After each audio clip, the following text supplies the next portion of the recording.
Oh, nou trouwens eerst even naar Bas Dost. Die kinderen alleen van terug. Bas Dost. Dit moet hem worden. Bas Dost, Michailov. Hij scoort, ja. Prima. Oh, maak het erop, Bas Dost. Hoe bizar is dit slot van een competitie? Ja, het is echt bizar. Want ja, salonremises, die kennen we. Dat je, ja, league spelen, het is heel dat er beide ploegen net voor de overwinning gaan willen. Maar dat je of winnen matten of verliezen matten, ja, dat is eigenlijk nog nooit voorkant, denk ik. Ja, nou ja, het is wat het is. Ik vind net dat het mij. Dus je mij nooit een competitie speel je aan het eind dat je dan op een of andere manier manipuleren kan, bij wijze van spreken. Ik zeg net dat ze door hier.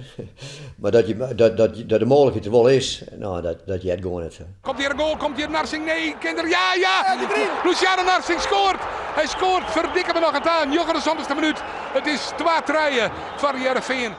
Ja, het is gewoon een ingewikkeld verhaal. Dat komt door die bekerfinale, werd Heracles verliest van PSV. Dan is PSV zeker van Europees voetbal. Maar de regels die zeggen, ja, de verliezend bekerfinalist, als dan degene die de beker woen had in de Champions League komt, in dit geval dus PSV, als die 12 worden, dan is de verliezend bekerfinalist. Ja, hou maar op jongens. Ja, het is haast natuurlijk lezen.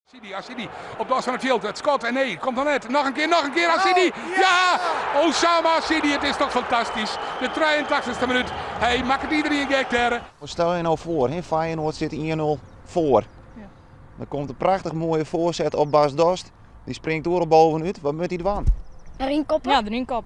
Ja. Ja, maar ze met het leek spelen. Nee, maar ja, wanneer gebeurt het? In de laatste minuut of? Ja. De allerlaatste minuut. Dan is het heel lastig. Het 10 minuten vrij is het 1-0 voor Feyenoord, maar dat ingewikkeld was. Maar jongens, waar je 1-0 verliezen, zo simpel is het. Ja, het is lastig, ik weet net. Ze hebben Heerenveen helemaal gek ontworpen.